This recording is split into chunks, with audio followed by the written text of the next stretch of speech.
I'm Jim Collison and live from the Gallup campus here in Omaha, Nebraska. This is Gallup's Call to Coach, recorded on May 6th, 2016.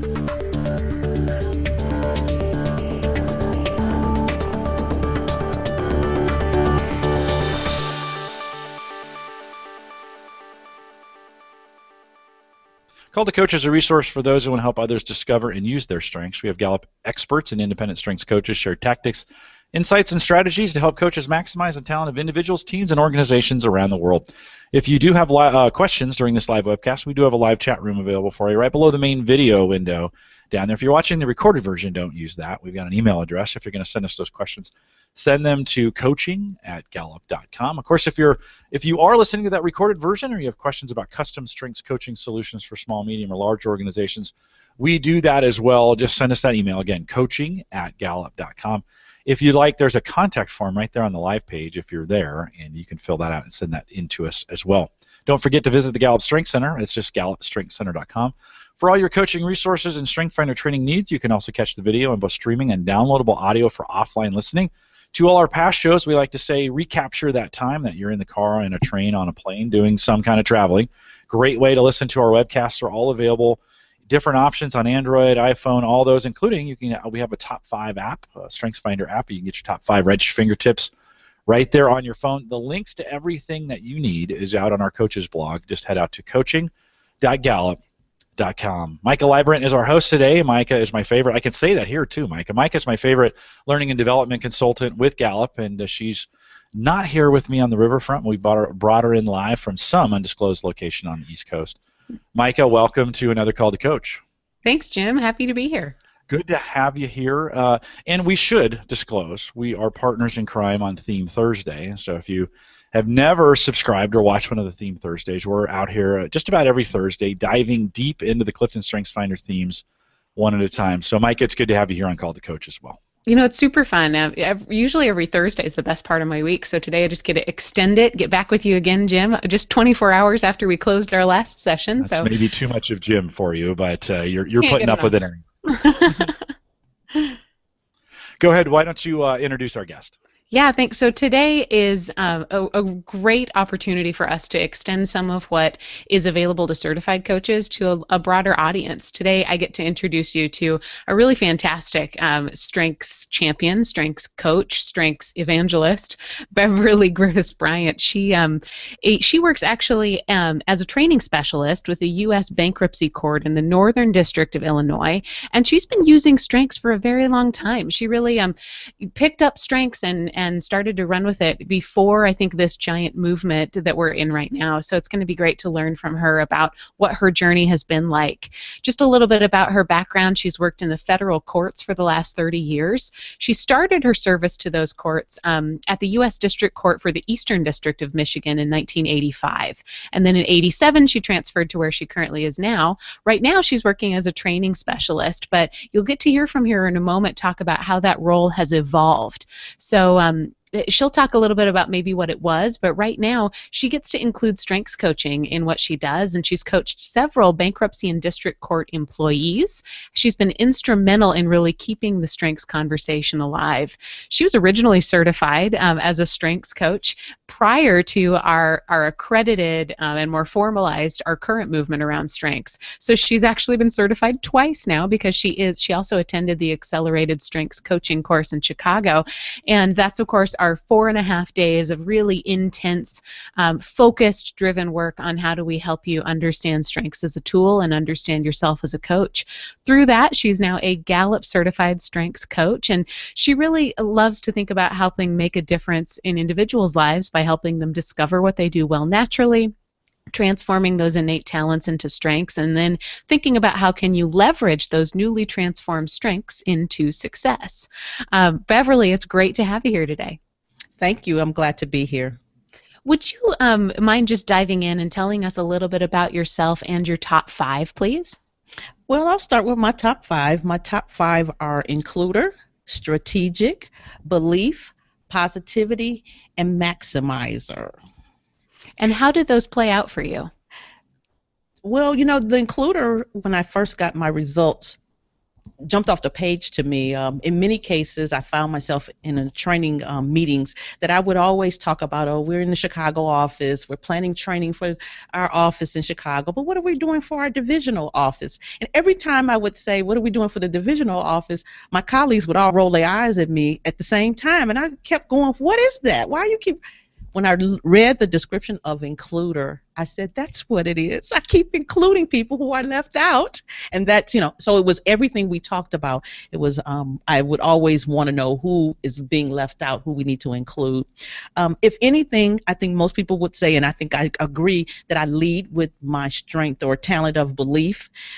It's the undergird, the foundation by which I do anything and everything. And so even at work, this whole strengths movement, it's something that I learned about, and I just said, oh my God, that's so wonderful. This is a great self-development for people. It really helps them grow and be better than they were before they knew about it. And so belief, I would say, is what I lead with in most occasions. You sound like such a great, I think, leader of helping people fall in love, and that's probably what that positivity and belief together looks like. Yes, yes. Do you find yourself having to do quite a bit of that, explaining, evangelizing, selling of strengths? Well, in the early days, so we've been on this journey for 12 years. So in the early days, yes, I had to do a lot of explaining. First to our organization.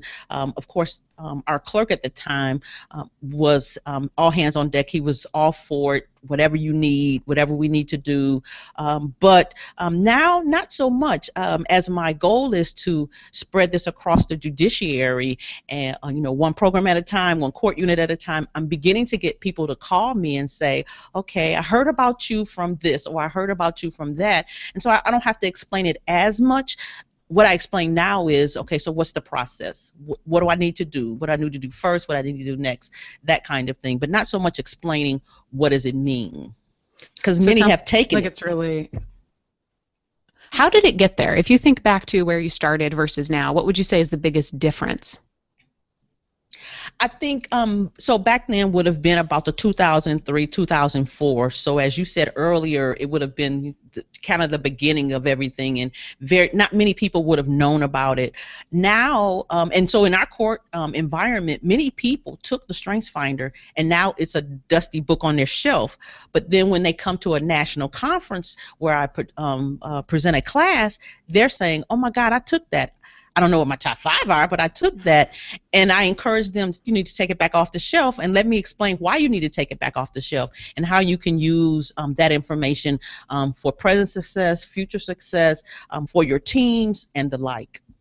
Wow, that's awesome. So now when people are sort of knocking down your door or calling you, what is it that they're describing that they're asking for? What do you really think is that hook that gets them to come back to you? Well, I think it's a variety. Recently, I had a new supervisors program come to me and say, it's a requirement as our new supervisors program for all the new supervisors to take Strengths Finder, but we really have, they know, they get the results, but now what? We really don't have a way in which to say, okay, this is a part of what you do every day as a supervisor. This is a great way to understand yourself, so then you understand the people that you lead, that kind of thing. So I've kind of developed some programs around whatever they do in regards to what is the word I want to use? What new supervisors need to learn as a result of that new position, but how strengths or knowing their top 5 talents and even the talents of the folks that they lead makes it a little better for them. How they think, feel, and behave, how they can set the people that they lead up for success. Wow, it sounds like you just described that you offer just human insight. Correct, yes. That's great. For those of us who aren't familiar with how the court system works, what's your biggest challenge in merging courts and strengths? Well, it's a little better now, thanks to many things that Gallup has done over the years. Back in 2003, for us, it was finding the money within a budget to pay for a contract with Gallup in order to do it. So back in the day, we had a contract with Gallup, and so we started off with our Q12 because that's what it involved, and then we took the Strengths Finder as an organization, and got the magnets, and people talked about it, and the folks came and debriefed the results to us, and that kind of thing. Now, as a result of it being more cost effective, because budgets aren't like they were in 2003 in the judiciary, so because the cost is not as big now, it's more feasible for court units to do it. If it's $15 for an access code and I have an organization of 20 people, I can do that now. It's within my budget cost that I can do it. So now it's really, like I said, people call me. I say that the first step is that you need to take the Strengths Finder, but also what is it that you're looking for? So you want to take the Strengths Finder, but why do you want to take the Strengths Finder? What is it that you want to change in the organization or in the culture, or what is it that you're looking for this assessment to do for you? Because in some cases it's going to do what you want it to do, or what you're looking for, and maybe not in others. What are those times where you have to help people say it might not do that? Do you have any sort of common misconceptions that you help people say, this might not be the right tool? Not so much. Not so much, because it's a new way for most of the people that I've talked to. It's a new lens. It's a new way of self-development. It's a new way of growth. And so I've not really come in contact with anyone who said, okay, well, then that's not going to really work. If anything, it's been, we really don't have the money right now, even though it is more cost effective. It's more, I don't have the budget for it right now. I still love that why behind it, helping them talk about what their purpose is. I'll be honest, I don't think about the word judiciary and then think about somebody as vibrant and strengthsy as you. Like, that just doesn't seem like I'm not a fourth grade girl thinking I can't wait to work in the court system so I can train people about their strengths. Right. How did this job happen? Okay, so 2003, a group of people went to a national conference. Someone had a breakout session about the book, Now Go Discover Your Strengths. They came back, they were on 10 about this book. They begged, and the clerk at the time said, they begged me to go call Gallup. I said they asked. He said no, they begged me, Beverly. So they begged him to call Gallup. So he found out everything that he could find out about Gallup, and then looked at it and said, okay, after finding out what was needed in order to enter into this contract with Gallup and realized that we could do it, he also was a new clerk and was looking for, how do I make morale better around here? What do I need to do so that people are more engaged at work? All that was involved in that contract, and that's what he was looking for. He just didn't know that was the contract with Gallup was going to get him there. So we took the Q12, and this is a testimony to the Q12, and when you focus on the strengths, how it makes a difference. We took the Q12 in 2004. Needless to say, our numbers weren't so good. So 58% of our organization was not engaged, and only 19% of them were. So we took the Q12, got the numbers, looked at the information. Someone came and explained it to us. So the next step was, okay, let's take the Strengths Finder. Let's have group sessions or lunch and learns about Now Discover Your Strengths, this new way of thinking, this new lens on how we develop people. Our managers were coached, our team leaders were coached, the clerk was coached, and kind of got a debriefing about how can you engage the folks that you lead a little better. Now that you know what their talents are, what can you do differently? So needless to say, from the 2003, we took it every year till 2009, when kind of our budget years kind of got bad. But in 2009, we could see the fruits of our labors, of all that strength talk, trying to keep the conversation alive, anything that we could do in the organization. And so our numbers, while they weren't substantially better, they were much better than they were before. So we went from 19% of the organization being engaged to 46% of the organization being engaged. And if you put together all the things that we did in that period of time, it was all because we focused on what people did well, and we didn't focus on, what they didn't do well. All right, so 19 to 46% engaged. I deal with those numbers all the time. That just blows me away. It's phenomenal. But aside from numbers, how would you describe that change? What could you observe if you were to beam yourself into a workplace? What was different? People wanted to know. People would come to me and say, "Can you sit down with me?" And this is, of course, after I got certified the first time. People would come to me and sit down and say, "Beverly, now can we have a conversation about what I do well?" And it was amazing to me. Sometimes it's just really the conversation and the right questions based on the results from the Strengths Finder that makes them realize that, oh, that is me. That is what I do. This is how I do my job. Oh, I'm really good at this. Because before, we really never talked about what people do well in the organization. I mean, that's not a bad thing for it, but it's just not a conversation that's the norm that people do. You have an evaluation. It's once a year. That's pretty much when the conversation takes place. But this was an ongoing thing, and we began to find reasons to have those kinds of conversations. When we saw somebody leveraging a talent, we talked about it. We brought it to their attention. We would have activities around it. We'd have email contests that would constantly drive people to learn about each other and themselves. So we did a lot of activities. We made up activities even if we didn't know what we were doing at the time, but we'd have bingo, strengths bingo, so people would begin to learn, oh, this is what strategic looks like. This is what belief looks like. This is what activator looks like. And so we began to make it a part of almost every conversation we had in the organization.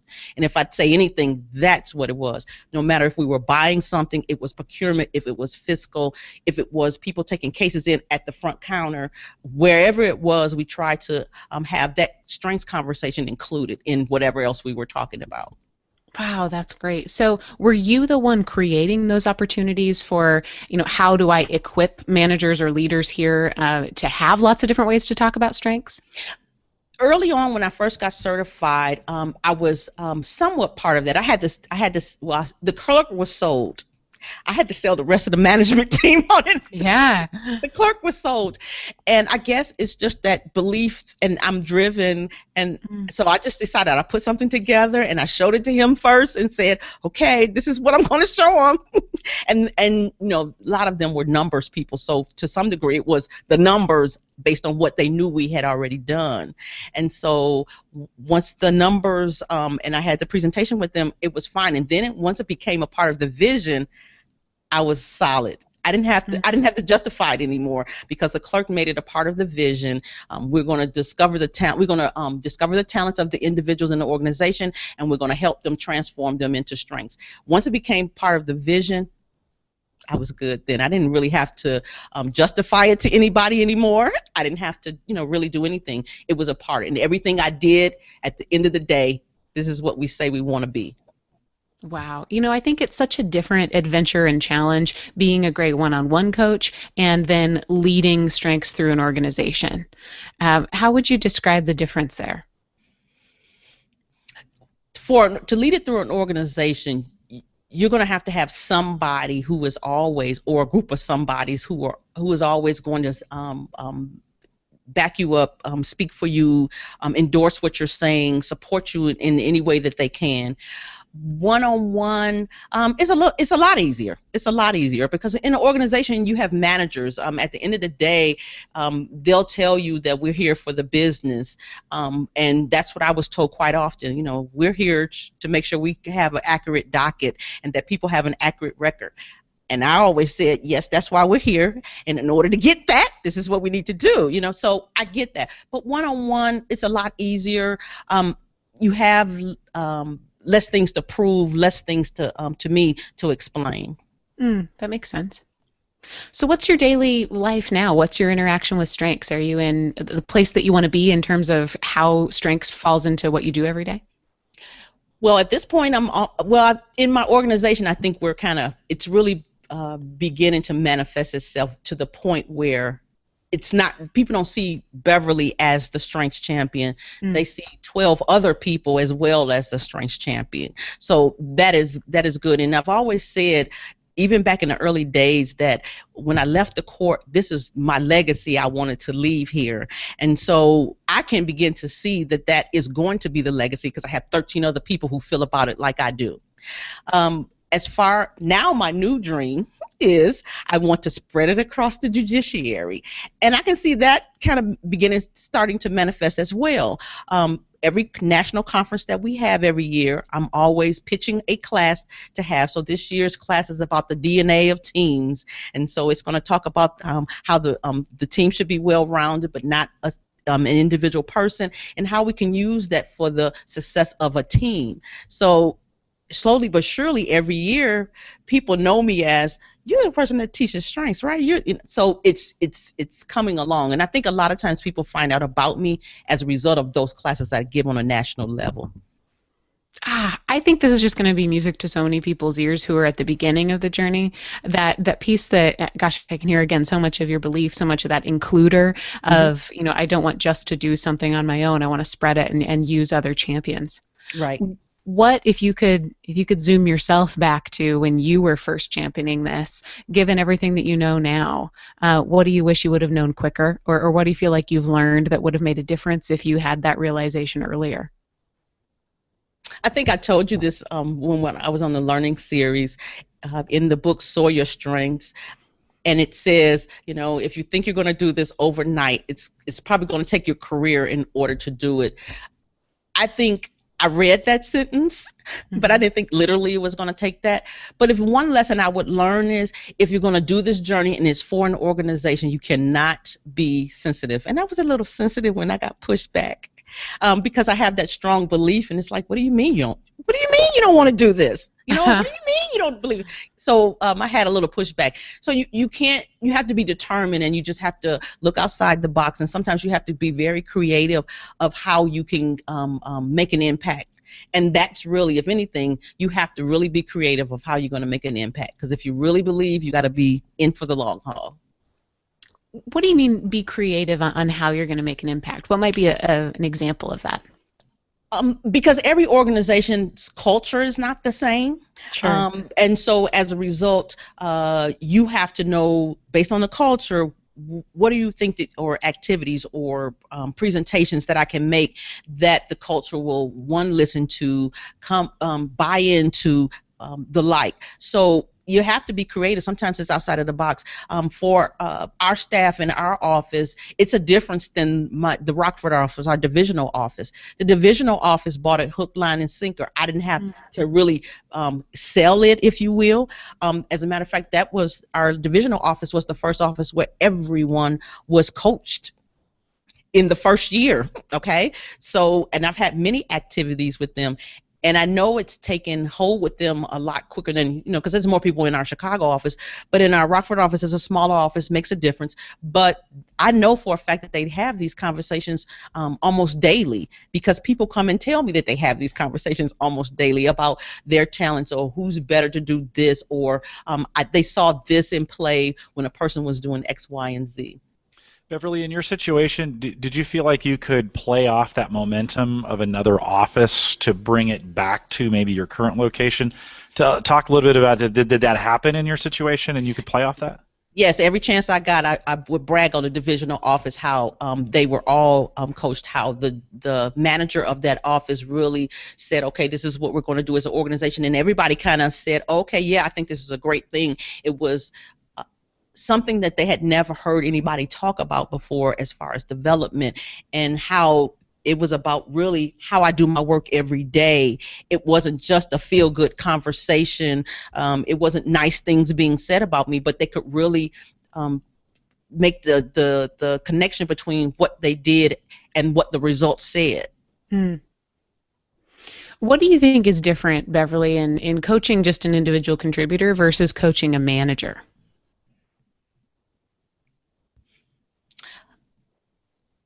I don't know. I've coached a few managers here. What would I say? Well, it's a dance. First, I have to coach. If I'm coaching a manager, I have to coach the manager about their top 5.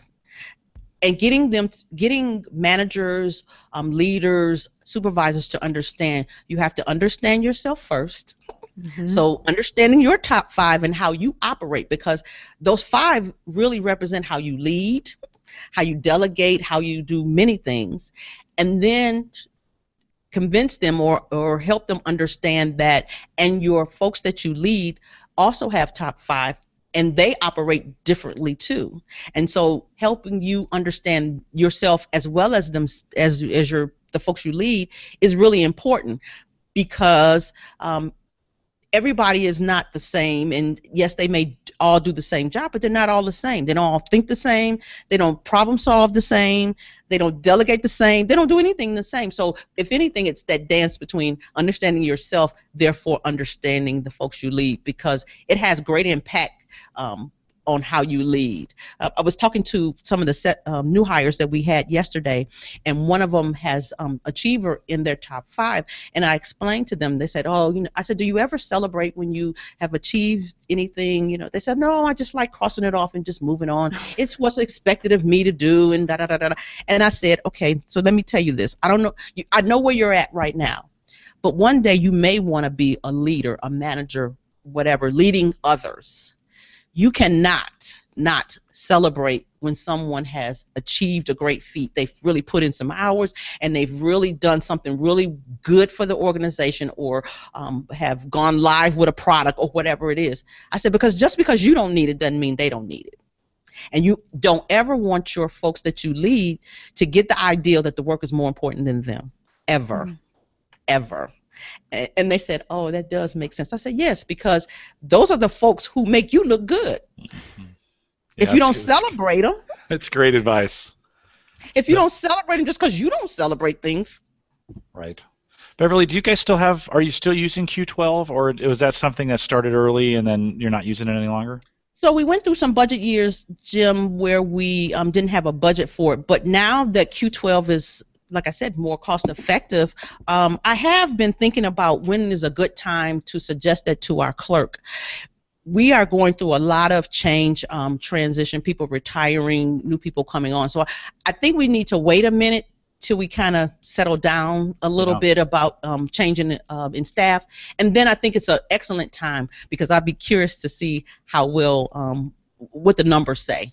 Yeah, and one of those too, as a manager, I live and die on my Q12s. So it's a good thing for me. That's one of those tools that I get to kind of get a read on how people are feeling about things. I mean, it really is a great complement to StrengthsFinder in the sense that it just tells you who they are, but Q12 tells you how they're doing and how they feel about their role.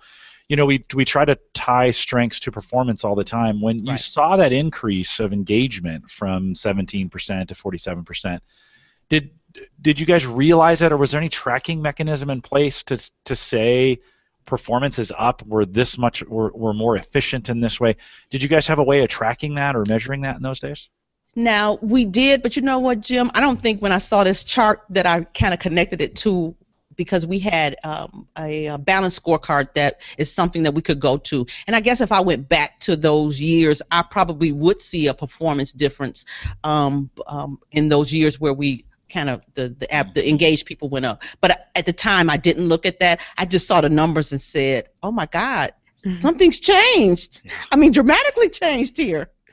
Yeah, and that's not easy to do. It's not like you just can put that in and it happens, right? I mean, there's a lot of work that goes on behind that. When you in the environment that you're in now, so as you have people come in and take StrengthsFinder and you begin to coach them, are you beginning to see a change in performance in them as well as they kind of go into their jobs, kind of knowing who they are in a framework in which to think about themselves?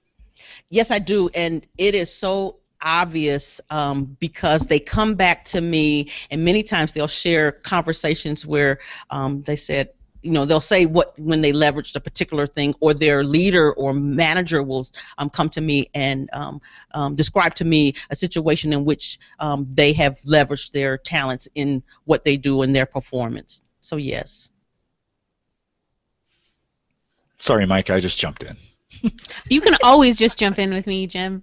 Beverly, I'm curious a little bit about your experience with the Accelerated Strengths Coaching course. What did you take away from that you didn't know before? What did you do differently after that experience?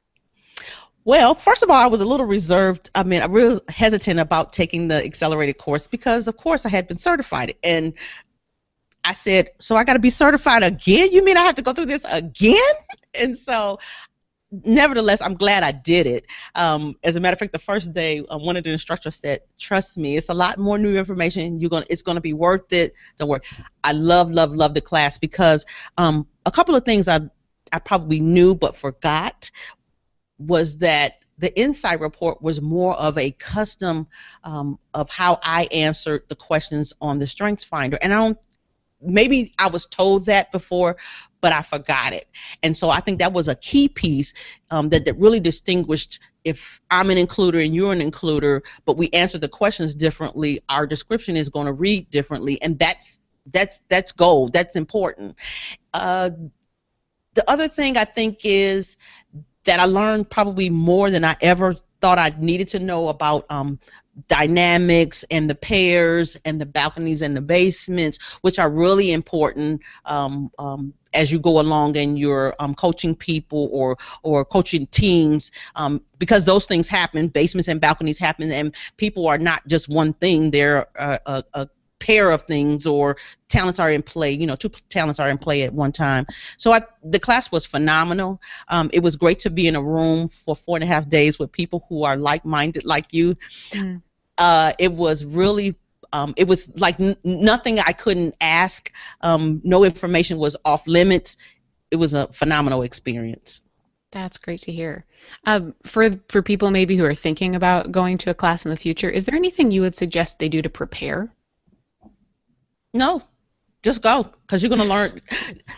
Be ready to learn all you ever thought you wanted to know about strengths, if anything. But no, I don't think there's anything that you need to prepare. I mean, I had pre-certifications, but I think if you've never had a certification, you'd be fine. You'd be absolutely fine. One of the things, Beverly, we see a lot of with the courses is, and you mentioned this, is just being with like-minded people for a week. And those groups bond very, very quickly and very, very fast. And you probably still are in contact with a lot of the folks that you went through. So it's more than just coming and learning. It's a dynamic of a group that you'll probably be friends with for the rest of your life in a lot of ways. You'll remember that.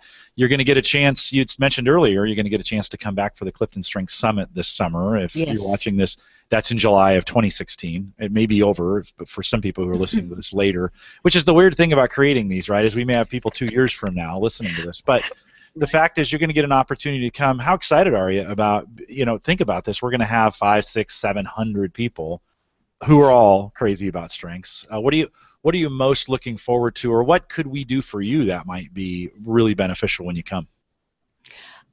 I don't know, Jim, but I'm excited about coming. One of my biggest supporters told me, "Oh, you've got to go. You have got to go." One of my biggest supporters, who's always supported me when I wanted to be a coach back in the early days, even before I was certified, told me, "You've got to go, Beverly. You have got to go." So I'm just looking to see whatever the summit is. I'm glad to be one of those people that will be counted as attending the first summit. And so I'm sure it'll be just as phenomenal, if not better, than the accelerated course.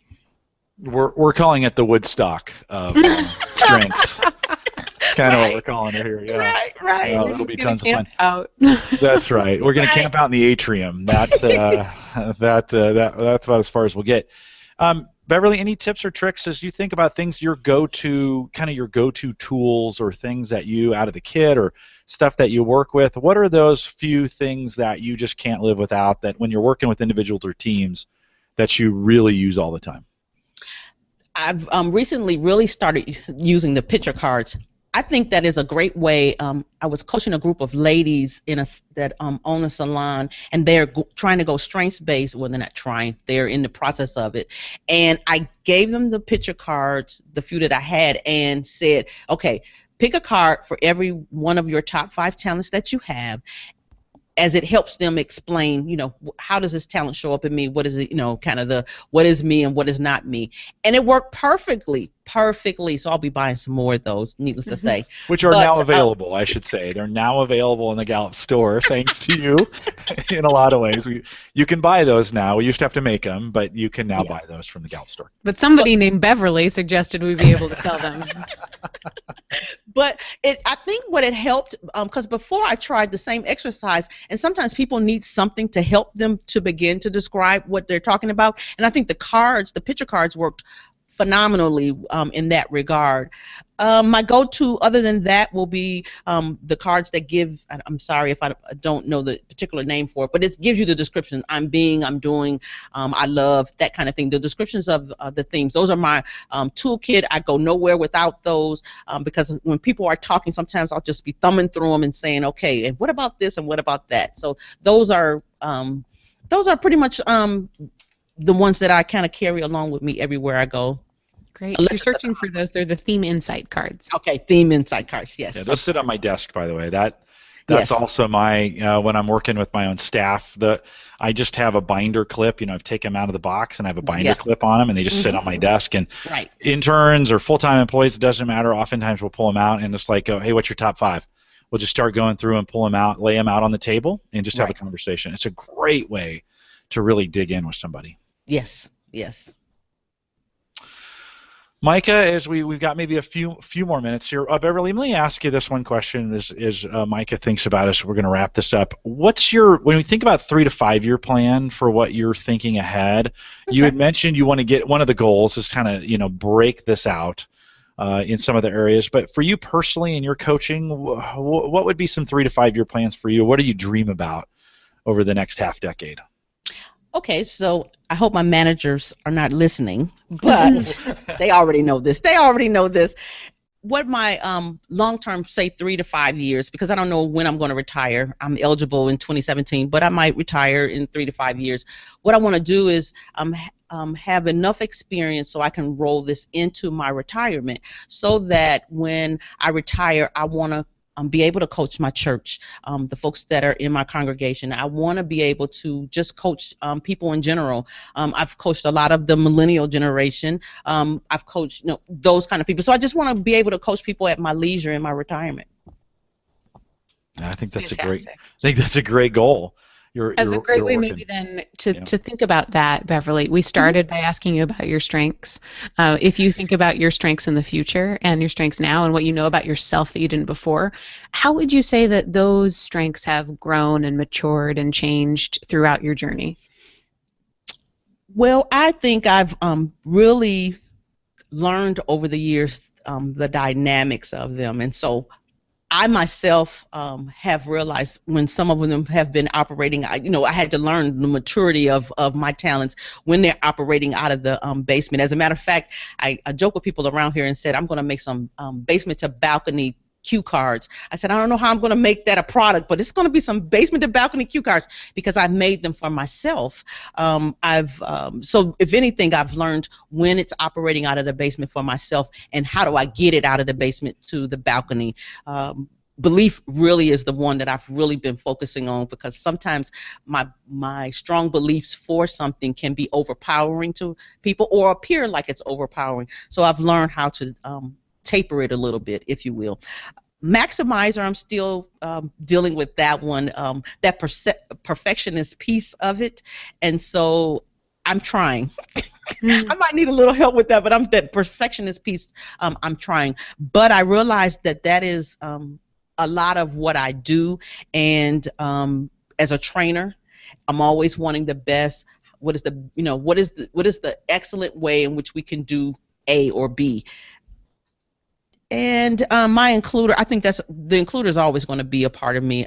I've not seen in the last years any basement to that, but my includer, it's just a natural part of me. It's a natural part of me. And positivity, need I say more? Glass half full all day. Beverly, since you have Mike and I, can we do a little Theme Thursday on you? This is just too much fun to bring this in. And so, you mentioned theme dynamics, and we have so I brought up belief and positivity, which I think we hear this a lot coming out. Let me bring that up for those who are watching. Micah, you do such a great job of this. If you can you see the the screen down below? Yeah, so we're going to introduce right here this concept, Jim, of theme dynamics, which Beverly mentioned that she really got into. It's this the beautiful uniqueness of every person is it's pretty rare to have the same combination of themes. And so Kurt Liesfeld wrote a book, wrote a lot of different combinations that became a book called Expanding Your Strengths, which you can access on Amazon. And you get this nice little app that comes with it, which is a great interactive way to blend two themes together. There's a drop-down menu that Jim has actually pulled up if you're watching this on the screen, and you can blend any two possible themes. So thinking about what has made Beverly so incredibly effective and so passionate about what she's doing, we're going to look specifically at belief and positivity. So when you drop those down, it sounds like this. You get excited about your values. This blend of hope and purpose is often contagious, attracting others to your cause. Beverly, what do you think? Your picture should be right next to those two, I was Beverly. about to say that, Mike. I sure was about to say that. Yeah. I mean, we use the word "you" here, but what it really should say is Beverly gets excited about her values. Yes. Almost like a personal mission statement for you, right? As Yes. you were talking through this, I was peeking behind the scenes at the Expanding Your Strengths, and I saw these two, and this really encapsulates a lot of kind of what you're doing. And that Sure. second statement, when Kurt wrote these, was always to me that the end is always the powerful, attracting others to your cause. And I just see you as a coach out there. Really, this was an organic effort that grew over time. You've been at this for a while. This wasn't an overnight success. No. A lot of people say, well, how did you get so successful? And it was the 20 years I put in to get overnight success, right? Right. And so it's fun to hear your story and hear the effort up to it.